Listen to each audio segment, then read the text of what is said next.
Pórtico de Oro, audiovisual para eventos culturales. Muy buenas tardes a todos.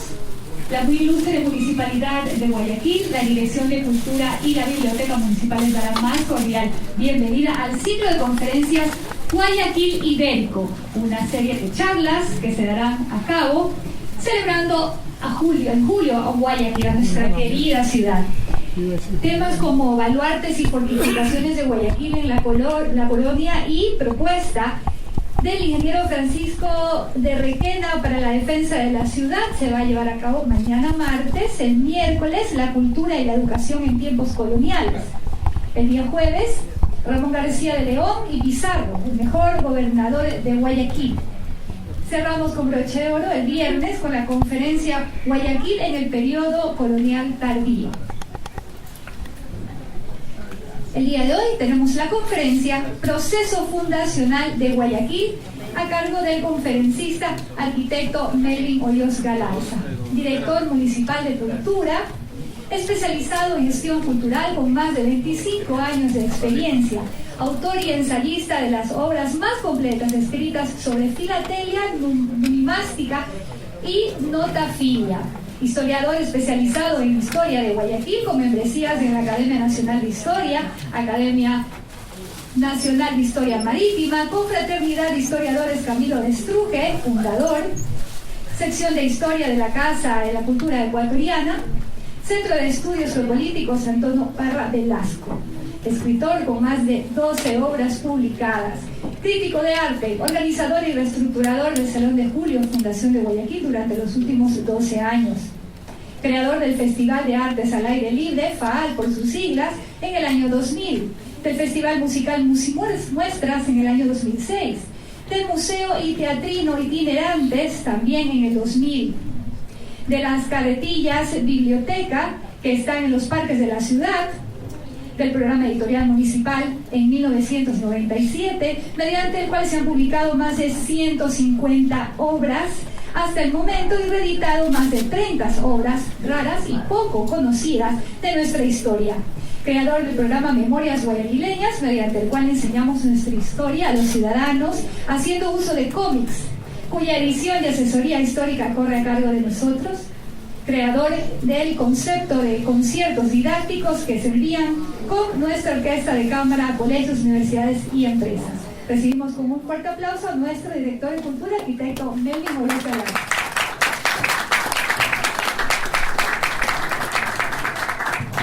Muchas gracias por estar aquí. Para los que conocen algo de este tema, será reiterativo, pero siempre es bueno refrescarlo. Para quienes no lo conocen, es interesante saber que esta ciudad es única en América en lo que se refiere a su fundación. Y es única en América en lo que se refiere a su fundación por una sencilla razón.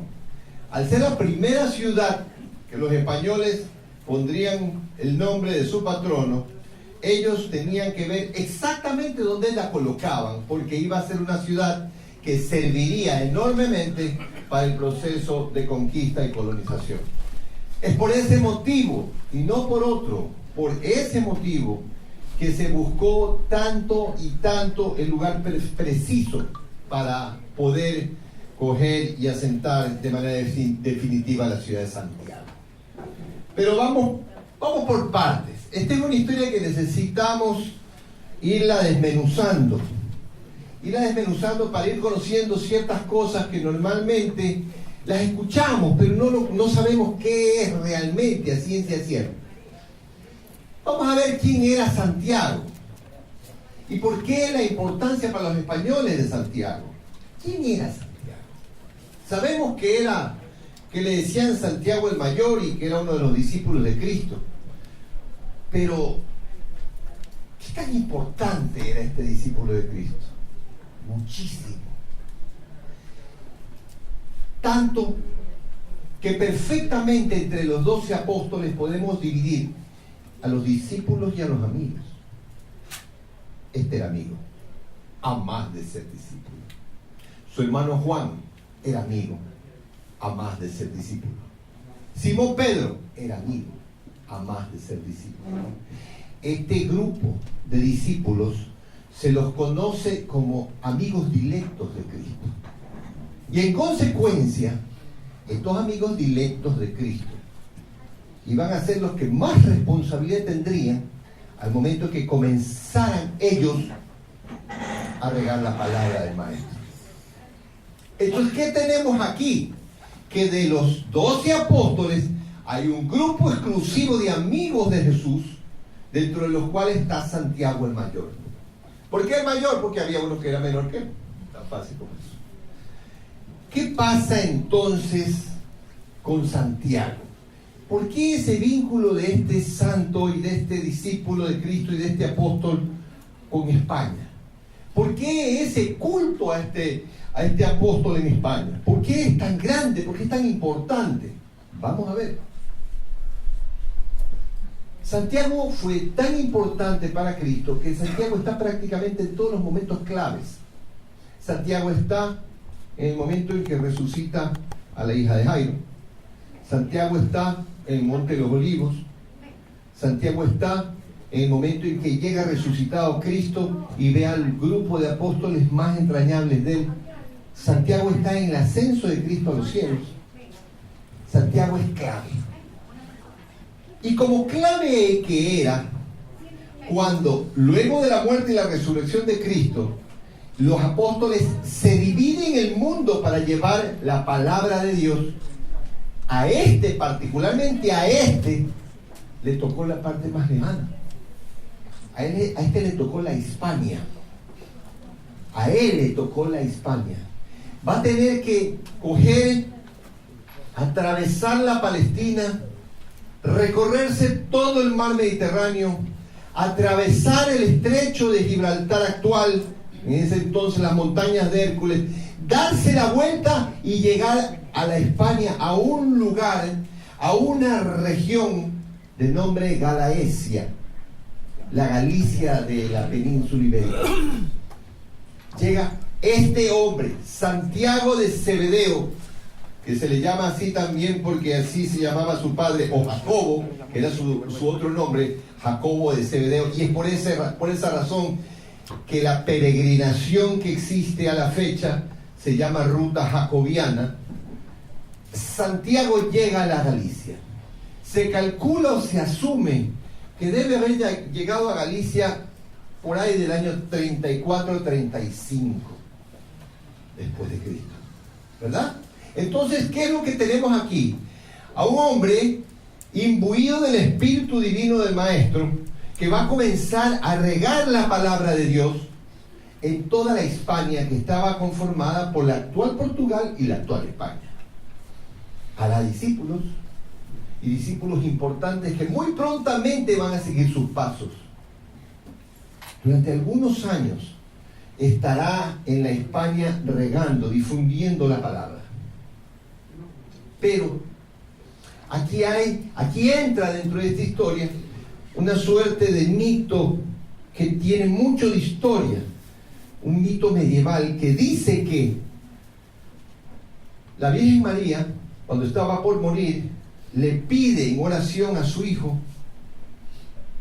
tener acceso a los discípulos que más amó y despedirse de ellos.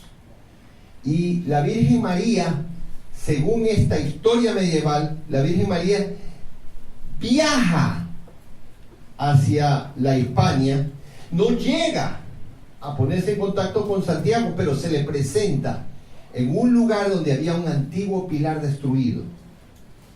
Esto dio origen a una famosa devoción que en España se llama la Virgen del Pilar. Se le presenta y le dice que quiere verlo, quiere que él esté en la Palestina, visitando su tumba. ¿Cuándo pasa aproximadamente esto? Esto se calcula que debe haber pasado en el año 40. Y Santiago viaja. Santiago viaja con 3 apóstoles, de él, no de Cristo. Santiago viaja con 3 apóstoles, llega a Israel, a Jerusalén, y entonces va y visita la tumba de María. Pero para ese entonces la persecución de los cristianos era en misericordia. Cogen a Santiago, lo matan y lo decapitan. Herodes coge y mata y decapita a Santiago. Los discípulos de Santiago clandestinamente se llevarán el cuerpo de Santiago a donde tanto bien había hecho con la predicación de su palabra, a la Hispania. Se lo llevarán a Hispania y en un lugar que no se supo, en ese lugar fue enterrado. Pasarán siglos, mucho, pero mucho tiempo, para que se sepa dónde mismo fue enterrado. Lo que se sabe es que en un sector de la Galicia, cuando un sector cercano al puerto donde llegó los restos de Santiago y sus discípulos, que es un puerto que se llama Iria Flavia, ¿qué es lo que sucede allí? En ese sitio, cercano a ese sitio, había un gran campo en donde comenzaron a verse en el cielo luces que parecían estrellas titilando. Durante mucho tiempo se vio esas luces titilando.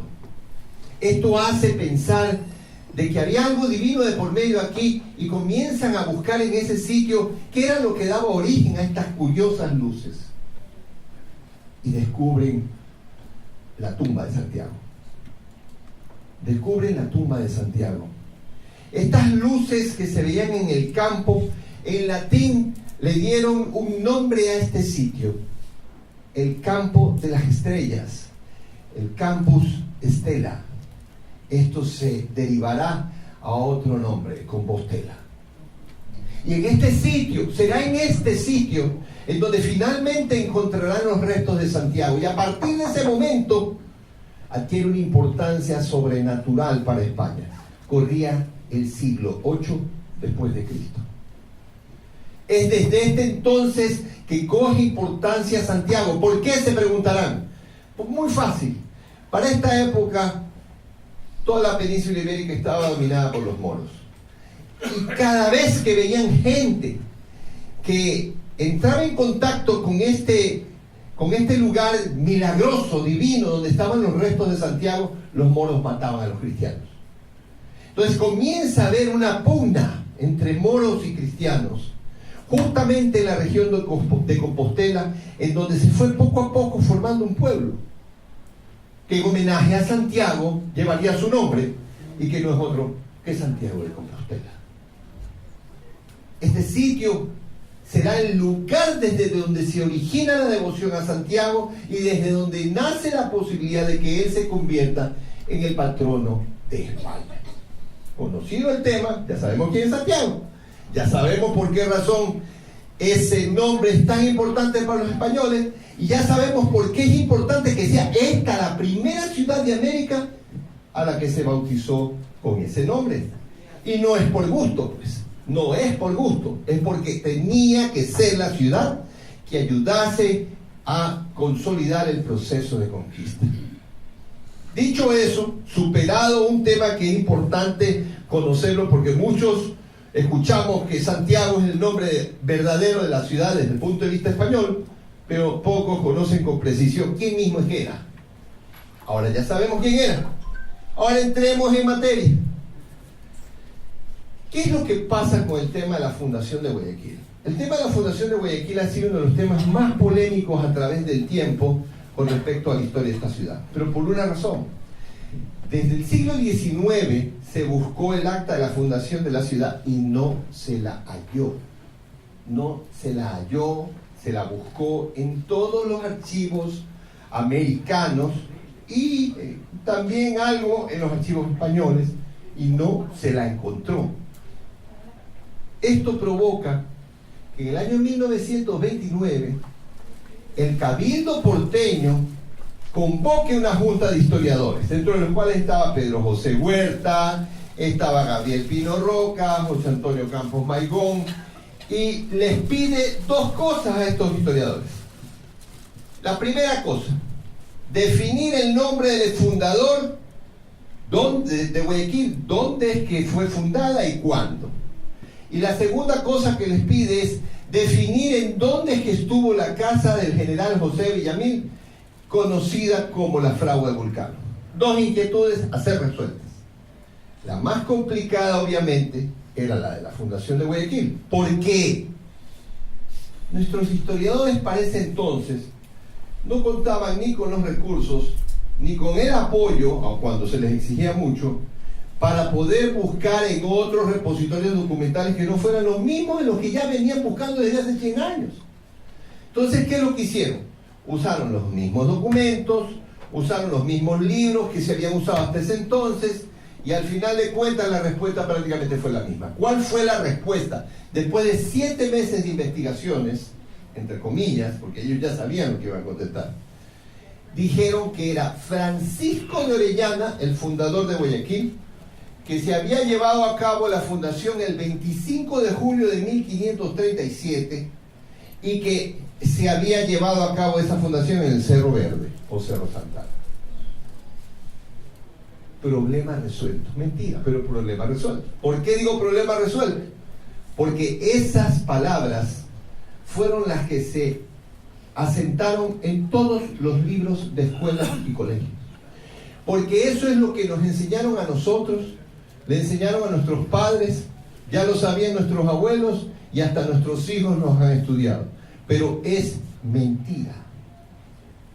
La historia es otra, totalmente distinta.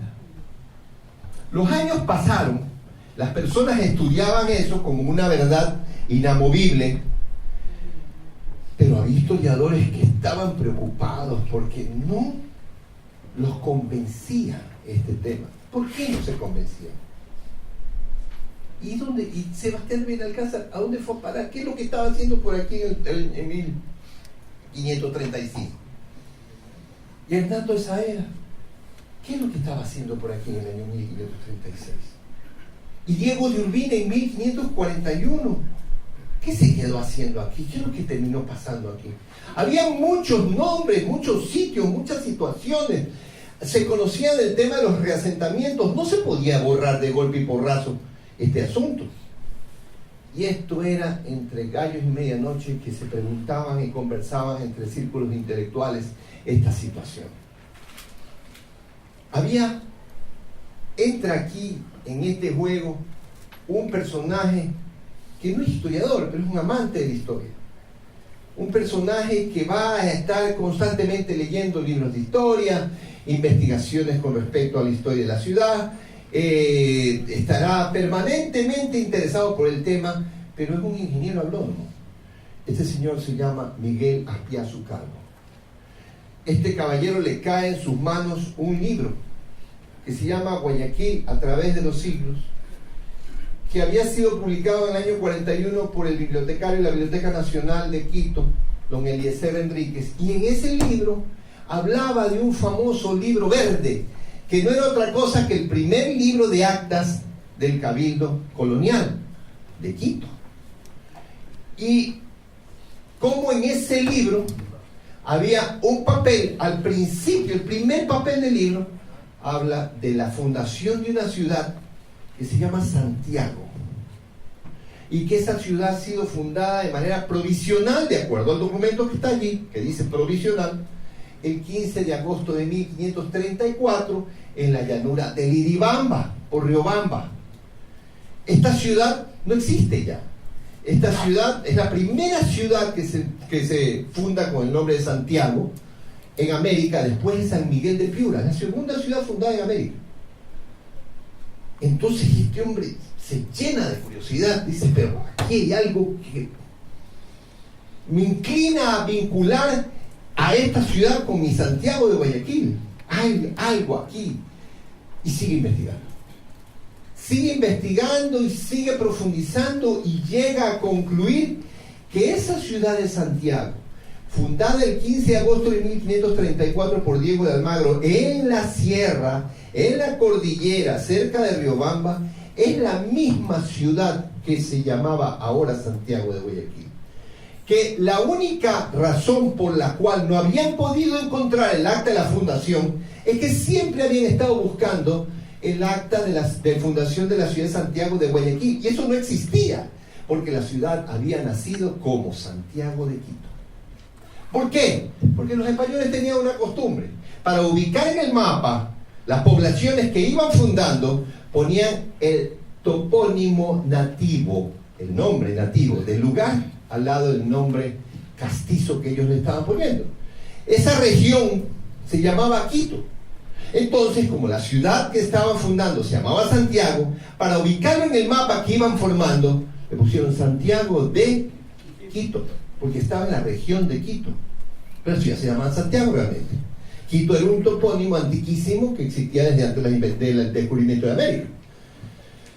¿Qué es lo que sucede? Este hombre profundiza al máximo y logra finalmente en 1955 que logra que la Casa de la Cultura Ecuatoriana Núcleo del Guayas le publique un libro que se llamará Las Fundaciones de Santiago de Guayaquil. Qué dolor de cabeza. Ustedes se pueden imaginar cómo le caería a los guayaquileños que les dijeran que Guayaquil había nacido en la sierra. Eso fue un balde de agua helada con hielo y todo. Y claro, los historiadores guayaquileños era una herejía la que estaba diciendo este ingeniero Aspiazu. Pero había un historiador en particular, uno que había adquirido una gran reputación por sus ejecutorias y que había hecho la última transcripción de las actas del Cabildo Colonial, el doctor Rafael Euclides Silva. El doctor Rafael Euclides Silva prácticamente monta en cólera y saca un librito que se llama Las Apóstias al libro de la Fundación de Guayaquil de Miguel Aspiazu Cargo, y lo hace añicos. Pero no solo que lo hace añicos, sino que se convoca en el seno de la Casa de la Cultura a un debate entre estos dos caballeros. Recordemos que el uno es un ingeniero, el otro es un historiador de nota. El uno es un hombre de cálculos, que aun cuando ama la historia, eso es lo que es. El otro es un hombre versado que sabe hablar y además es maestro. Resultado, lo apachurró como cucaracha. Rafael Euclides Silva no le dejó sano, nada. Lo destruyó y destruyó con él a la hipótesis que había planteado Miguel Aspiazu. Pero no todo queda aquí. Aquí hay algo, un elemento, un factor que desequilibró todo lo desequilibró. Entre el público que escuchó esto, había una mujer. Esa mujer joven, estudiante de historia de la Universidad de Guayaquil y alumna de Rafael Euclides Silva, quedó marcada, completamente marcada con lo que escuchó. Pero marcada con lo que escuchó, y ustedes no van a escuchar nada si no prendo esto, ya. Marcada con lo que escuchó, no por lo que le escuchó al profesor, lo que le escuchó a Aspiazu. Esa mujer se llamaba Dora León. Esto no vale a café. Entonces, ¿qué es lo que sucede? Dora León se llamaba esta dama. La intención de ella, luego de escuchar ese debate, fue ver cuánta realidad existía en lo que había dicho Aspiazu. Saca una beca, obtiene una beca y se va a estudiar a Sevilla, a sacar su doctorado en historia. Realmente este es el momento en el que comienzo a hablar. Todo lo que les he dicho es solamente un gigantesco antecedente de lo que ustedes ahorita van a escuchar. Lo que vamos a hablar ahorita y lo que vamos a escuchar ahorita no es otra cosa que el resultado de las investigaciones de la historiadora que hizo realidad el que podamos hoy conocer la verdad sobre el proceso fundacional y organizativo de la ciudad de Santiago de Guayaquil. Gracias a Dora León de Sardi. Y esta historia comienza así. Hace mucho tiempo, cuando Pizarro entraba en el Incario a dominar a la familia del Inca luego de la muerte de Atahualpa, olvida algo importantísimo que era una cédula real que el rey de España le había dado. ¿Para qué? Para que pudiera pues tener dominio de ese territorio. El territorio que le iba a ser entregado, no entregado, sino cuyo dominio iba a tener, era un territorio que iba a estar al sur de donde él fundase una ciudad con el nombre del patrono de España, y que además en esa cédula real decía que debía también fundar 2 poblaciones más. 2 poblaciones, 3 poblaciones en total definían el límite hacia el sur, hacia el sur él iba a poder tener dominio. Pero como este hombre estaba loco por el oro, y esto le hizo completamente olvidar, se olvidó completamente del tema. ¿Qué es lo que terminó pasando? Que uno de los conquistadores más sanguinarios que se conocen, uno de los conquistadores más peligrosos de los que América recuerda, don Pedro de Alvarado, se hiciera cargo de ese territorio. ¿Por qué? Simplemente porque él cogió y preguntó: ¿cumplió Pizarro con la cédula real? No, no cumplió. Pero dicen que en ese territorio está el Dorado y el país de la canela. Dicen que ese es el lugar más rico de todo el Nuevo Mundo. Sí, pero no cumplió. ¿No se han fundado las 3 ciudades? No. Cogió, organizó una expedición, organiza la expedición, claro, con su propio dinero, para venir y tomarse los territorios que por lógica le hubieran correspondido a Pizarro si hubiera cumplido con la cédula real. Don Pedrito Alvarado era una fichita. Don Pedrito Alvarado era del tipo de individuo que para tranquilizarse cogía, dejaba sin comer a los mastines unos 4 o 5 días, tiraba en una jaula 2 indios y le tiraba 7 mastines para ver cómo los perros se comían a los indios. Eso ya lo ponía en paz, ya lo tranquilizaba, podía dormir. Era una bestia. Era un hombre peligrosísimo, peligrosísimo. Y los españoles lo sabían. Y como los españoles lo sabían, no querían tener problemas con este individuo. ¿Qué es lo que hace entonces Francisco Pizarro cuando se entera de que está viniendo para su territorio? Coge, le dice a Diego de Almagro y a Sebastián de Benalcázar, que son lugartenientes de él: vayan, suban lo más al norte, están en Cusco, suban lo más al norte que puedan. Y cuando ustedes sepan ya, por un adelantado que van a enviar, que está a 3 días de camino de donde ustedes están, en ese lugar funden una ciudad con el nombre de Santiago. Y eso hicieron. Fue justamente eso lo que Diego de Almagro hace. El 15 de agosto de 1534 se entera de que a 3 días de camino está Pedro de Alvarado con una expedición en donde vienen 3.000 indios y 200 españoles. Vienen muy venidos a menos, vienen muy golpeados en el cruce de la cordillera. Se le han muerto muchos indios, se han enfermado muchos españoles, pero ahí vienen. Y con el espíritu de Pedro Alvarado hay que andar con cuidado. Entonces Diego Almagro decide que todo lo que vienen saqueando desde Cusco y hacia el norte, que más o menos daba algo así como 160,000 pesos oro, se lo entregarían apenas aparezca como un dinero con el que le compraban la expedición y lo tranquilizaban para evitar una guerra civil con este hombre. Entonces, ¿qué es lo que hace? Esperan a que llegue.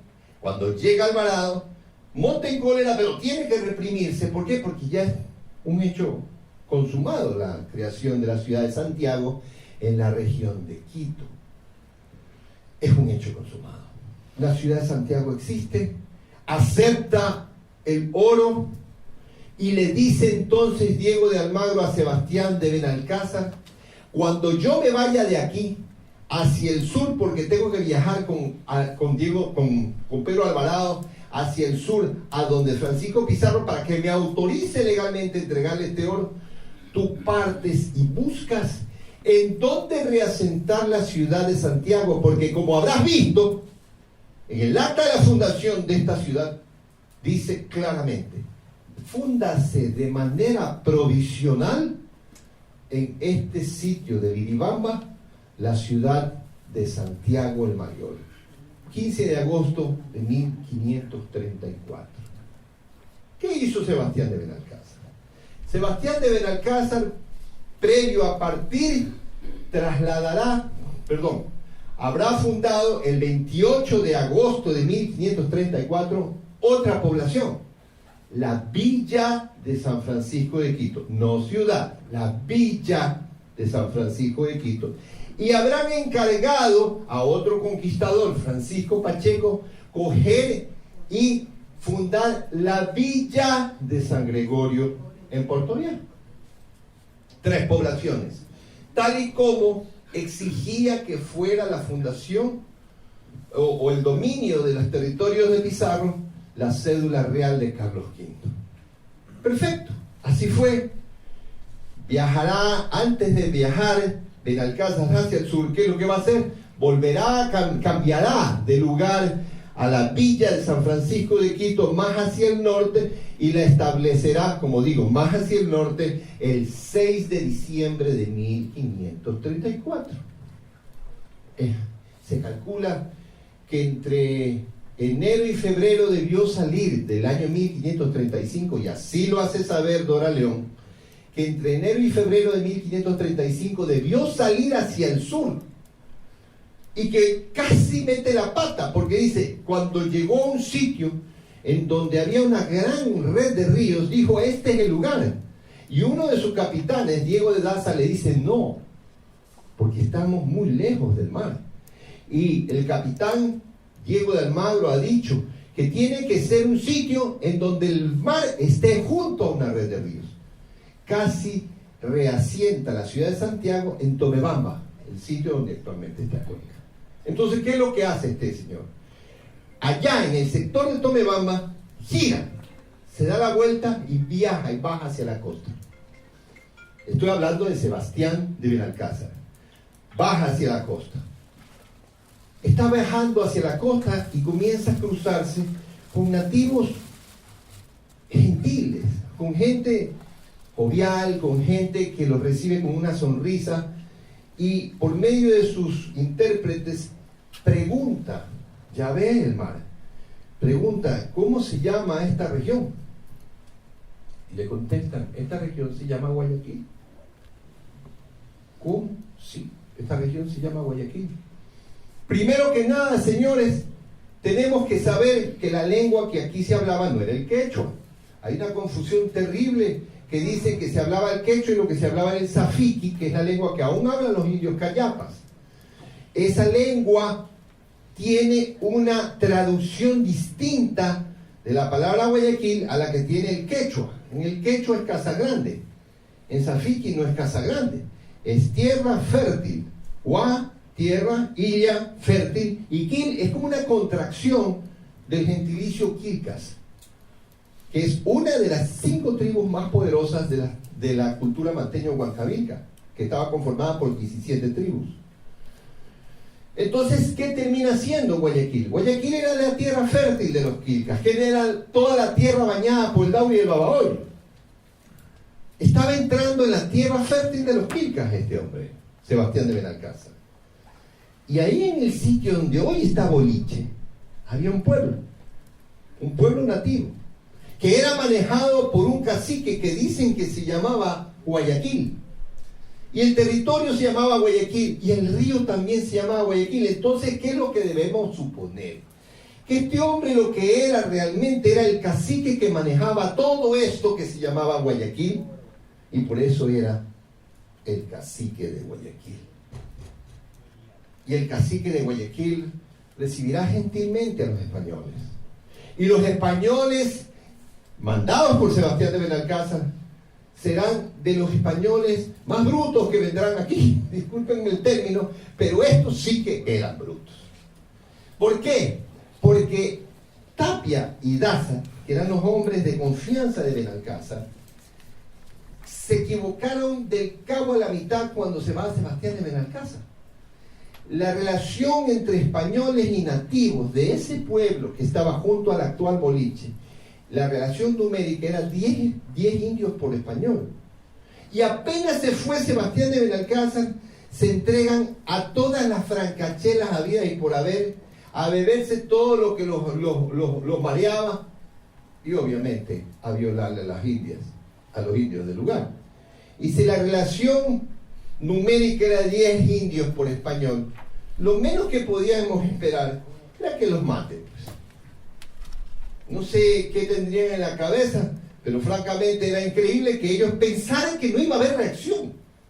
La reacción la hubo, y ese primer reasentamiento de la ciudad de Santiago, ya en la región llamada Guayaquil, y por eso pasó a llamarse ese reasentamiento, el de Santiago de Guayaquil, el reasentamiento de Benalcázar, esa ciudad, esa población fue íntegramente quemada.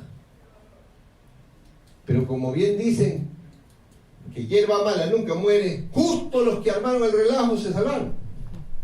Daza y Tapia subieron hacia San Francisco de Quito a buscar ayuda y obviamente no la encontraron. Pizarro se enterará de lo pasado.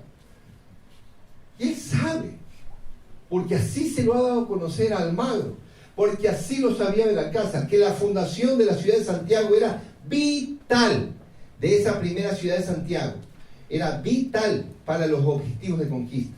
Entonces coge a un hombre de confianza de él, que se llamaba Hernando Saera, le dice: sube, pacifica el sector y reasienta la ciudad. Ok, Saera coge 150 hombres y cumple con lo que le pide Pizarro. Obviamente no se iba a venir a este sector, porque aquí la cosa estaba encendida. Se tenía que ir a otro lugar, porque tampoco podía pacificar un lugar que tenía había una relación de 10-1 de nativos versus español. Buscó otro sitio y encuentra un lugar adecuado, porque los nativos no eran hostiles, un lugar que se llamaba Yagual. Yagual se asume que quedaba por el Morro. Esto ha sido investigado por Doralón y dice que quedaba por allá, por el Morro. Y ahí establece la ciudad de Santiago de Yagual. Y Santiago de Guayaquil pasó a ser Santiago de Yagual, pero era Santiago igual, era nuestra ciudad, la ciudad actual, esa, la misma ciudad. Pasa con todo y de estructura jurídica y se establece en Yagual. Justamente cuando tiene 3 o 4 meses establecida, nace un problema que no se lo esperaba. Los incas se dieron cuenta que el único que lo movía a Pizarro era esto, el oro. Y entonces se arma el relajo contra Pizarro. Pizarro alcanza a solicitar ayuda a todos los españoles que estén regados por sus alrededores, y es entonces cuando le llega la solicitud de ayuda a Saera, y Saera viene a Cusco. Saera viene a Cusco, y ¿qué es lo que sucede entonces con Santiago de Yagual? Queda despoblada. No se sabe exactamente el mes ni el día en que Saera llega a Cusco, pero lo que sí se sabe es que nunca volvió a Yagual. Se queda en Lima. Y como ya tenía problemas, no solo con los nativos, Pizarro ya tenía problemas con Almagro, que le estaba diciendo que él se estaba quedando con más oro que el que correspondía, y a él también le tocaba una buena cantidad, porque había invertido mucho en este proceso de conquista, para no enemistarse con todos los españoles que de alguna u otra manera tenían amistad con Almagro. Entonces no se pelea Pizarro con Saera y lo deja nomás que se quede en Lima. Que se quede en Lima. Ok, ¿qué es lo que pasa? ¿Cuál sería entonces el destino de Santiago? ¿Quién sería el encargado ahora de pacificar y reasentar algún otro sitio en donde se establezca esta ciudad tan importante para los españoles? Sería un pariente de Pizarro. Y es recién ahorita que entra este señor en la historia. Entra en la historia Francisco de Orellana. Coge Pizarro, se comunica con su pariente que está en Portoviejo y le pide de favor que coja, pacifique algún sector de la costa y ubique la ciudad de Santiago, que nuevamente ha quedado despoblada, o acabada en principio por Benalcázar, o despoblada cuando viene Saera para acá, cuando va hacia Cusco. Francisco de Orellana sale desde Portoviejo, saldrá buscando ¿qué? Básicamente busca un río muy navegable. Olvida que tiene que estar cerca del mar y llega a un lugar en que le encantó cómo se veía este río y le pareció increíble que asentar en ese sitio la ciudad de Santiago. Llega a la población dominada por los daulis, lo que hoy se llama Santa Clara de Daule. Y Orellana se estableció ahí. Y nace Santiago de Daule. Esto es un dato interesantísimo descubierto en el Archivo de Indias por Dora León, porque antes no se conocía este detalle.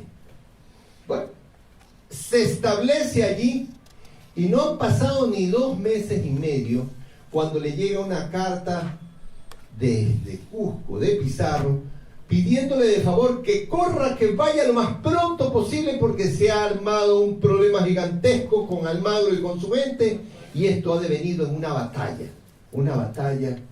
que la historia ha recogido con el nombre de la Batalla de las Salinas. Orellana irá en busca de su pariente, Orellana irá en busca de ayudar a su pariente, y logra ayudar a su pariente, y Pizarro logrará vencer a los almagristas y Almagro con ellos.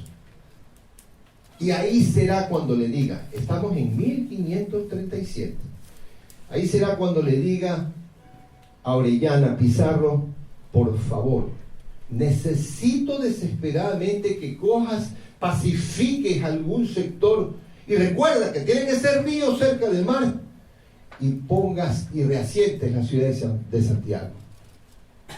Orellana le dice: está bien, ya es año de 1538, eso vamos a hacer. Coge, compra un galeón,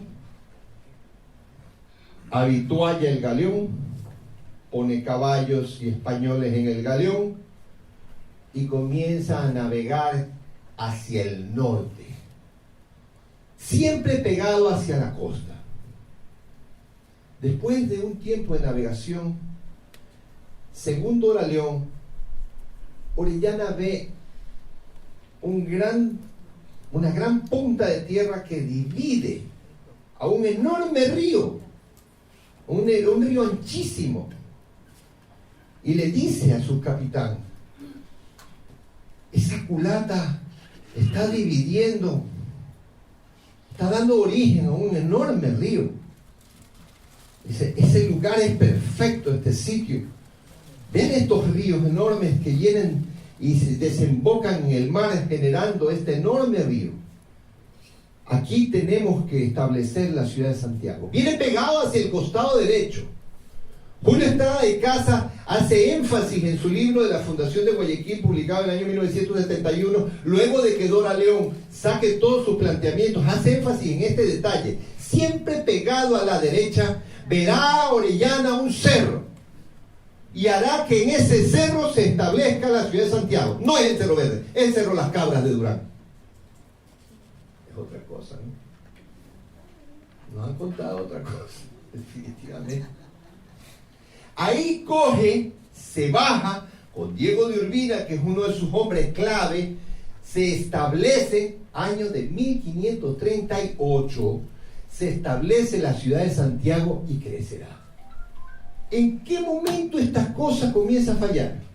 Ya tenemos, ojo con este detalle: fundación provisional 15 de agosto del 34, Diego Almagro, llanura de Liribamba, en la serranía. En 1535, Sebastián de Belalcázar, por Boliche, probablemente por ahí por el mes de abril, establece Santiago de Guayaquil. Hernando de Saavedra, en Yagual, establece en 1536 la ciudad de Santiago, que va a ser Santiago de Yagual. Orellana, bajando hacia Cusco, establece Santiago de Daule, y queda un ratito nomás porque tiene que llegar hasta Cusco, se embarca y sube, y hacia la derecha se establece en el Cerro Las Cabras y nace Santiago de la Culata. Santiago de la Culata, que para muchos será familiar ese nombre, porque mucho se ha dicho de Santiago de la Culata y poco se ha explicado con qué diablos es esto de Santiago de la Culata. Es porque esa punta, en un término naviero, marítimo, esa punta de donde nacen dos ríos, o de que dos ríos dan origen a un río, se llama culata. Y como se establece ahí, por donde estaba la culata, es Santiago la Culata. Santiago la Culata se establece en 1538. No hay día, no hay mes. Eso no se encuentra. ¿Por qué? Porque a los españoles no les interesa. Porque lo que están haciendo es un reasentamiento de una ciudad que ya se fundó. Aun cuando provisionalmente el 15 de agosto del 34, los registros ya no se requieren, están reasentando, no están fundando nada. Sin embargo, Orellana, tiempo después, le pedirá dominio y gobernación de este lugar al rey de España. Porque Pizarro le ha ofrecido este lugar. Si es que coge y reasienta la ciudad, entonces dirá al rey de España que él refunda la ciudad y que es una fundación. Y ahí es que vino la equivocación que hizo que en el año 29 dijeran que Francisco Orellana había sido quien fundó esto. Porque esa probanza existe. ¿Qué sucede entonces mientras están aquí? Mientras están aquí en el año 1540, han pasado 2 años ya, desde que se establecen en el cerro, le llega una invitación a Orellana. La invitación que le está llegando viene desde Quito, desde la villa de San Francisco de Quito.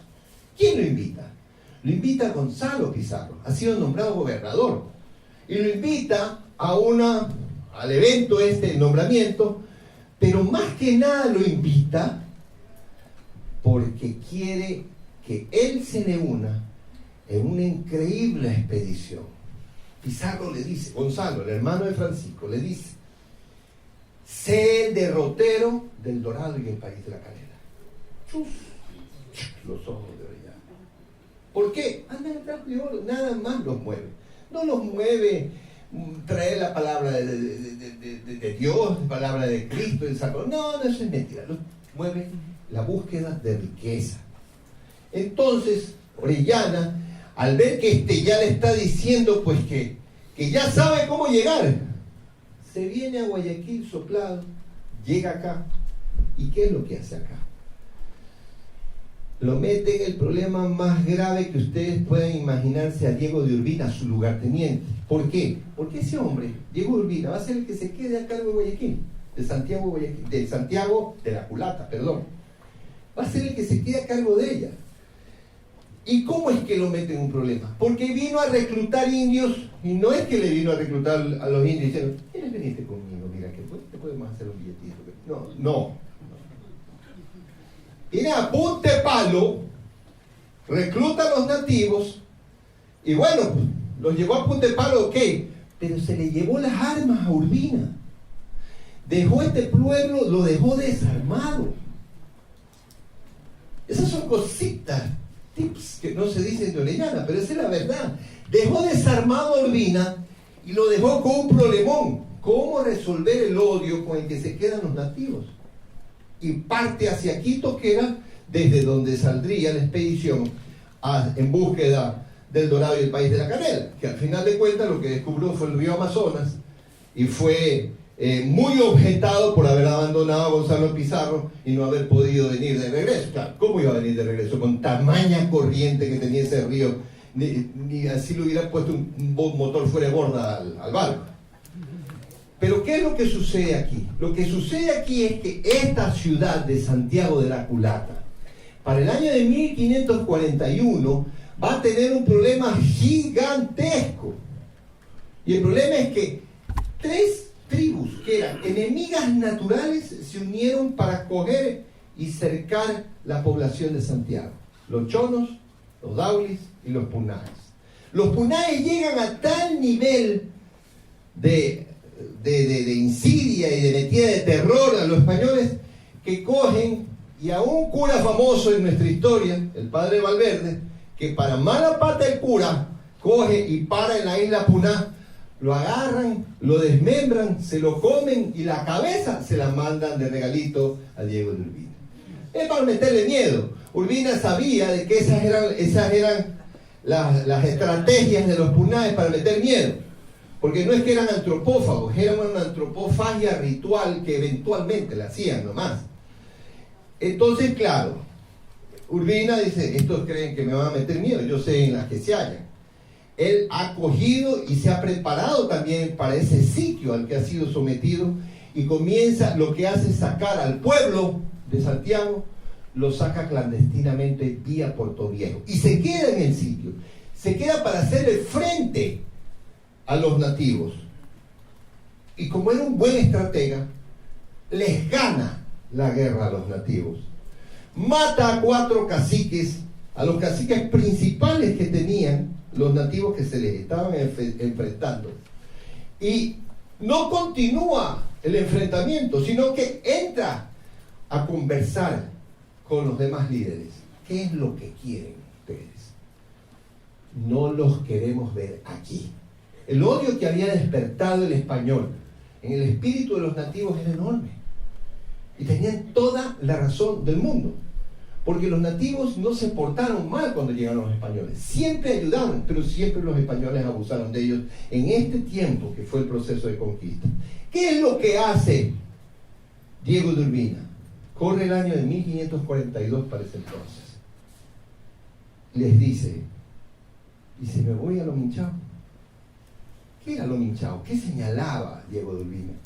Estaba señalando el cerro del frente. No nos queremos ver aquí, les dice. Váyase a donde quiera, pero no los queremos ver aquí. ¿Y qué sucede entonces? Es Diego de Urbina el que se lleva a la ciudad de Santiago, a Lominchao, que no es otra cosa que el cerro que conocemos como el Cerro Santa Ana. Y aquí estará Santiago de Lominchao, la Santiago del Cerro Verde, que en muy poco tiempo el mismo Diego de Urbina, luego de coger y buscar la manera de formarle un escudo de armas a esta ciudad que había salvado, el mismo Diego de Urbina le pondrá de nombre nuevamente Santiago de Guayaquil. Y Santiago de Guayaquil queda establecida entre 1543 y 44 como tal. Pero todos pensaríamos, ¿y se acabó el problema? No, ¿por qué? Porque el problema entre almagristas y pizarristas se mantenía.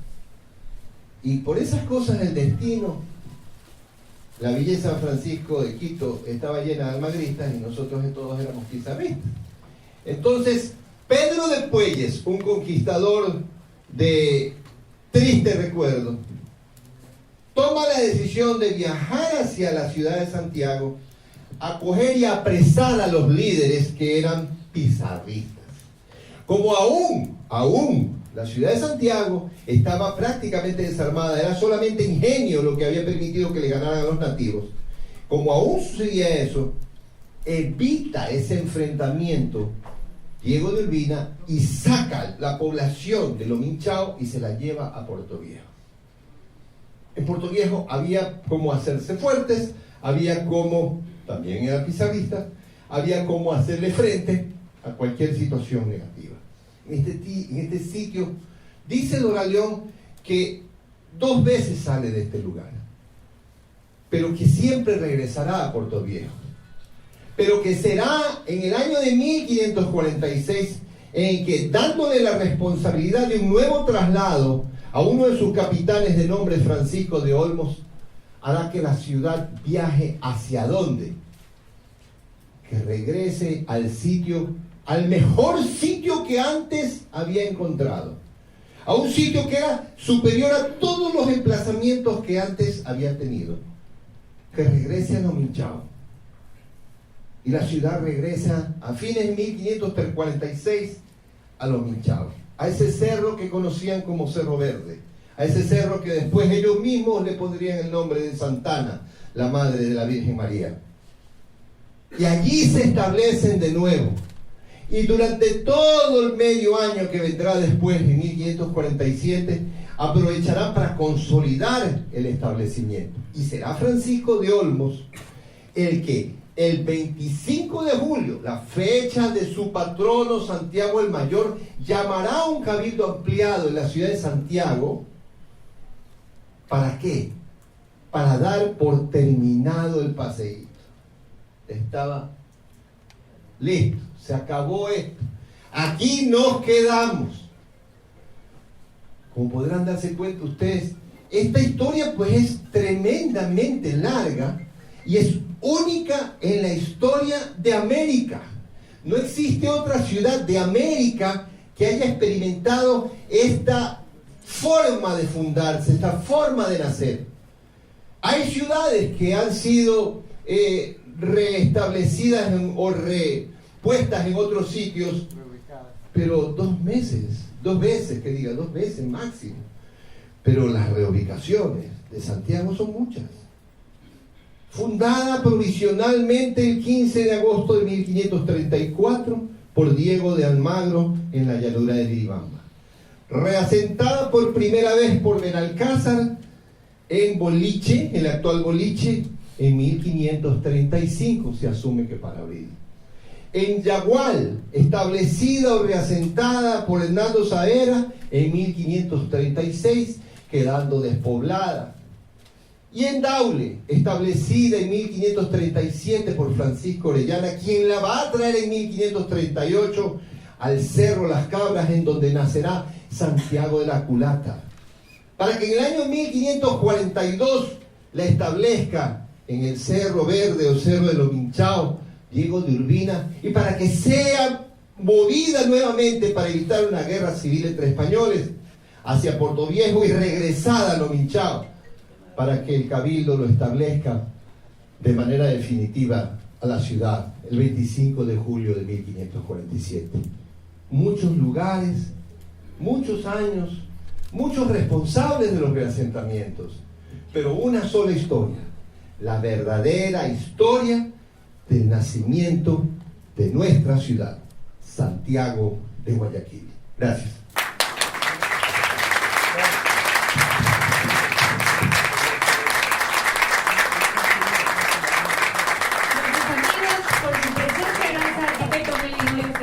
Por iluminarnos con estos datos históricos que tan importante es conocerlos, y nos sentimos cada vez más guayaquileños y orgullosos. Amigos, los esperamos el día de mañana martes hasta misma hora, 5 de la tarde. Tendremos la conferencia a cargo del doctor Alberto Lucero Áviles. Los esperamos. Muchas gracias por ver el evento completo. Esta cobertura busca ser fuente primaria de información y lo ponemos a la disposición de nuestra comunidad digital. Así que no te pierdas la oportunidad de suscribirte a nuestro canal y si gustas puedes seguir viendo el resto de nuestros contenidos. ¿Tienes ideas o propuestas?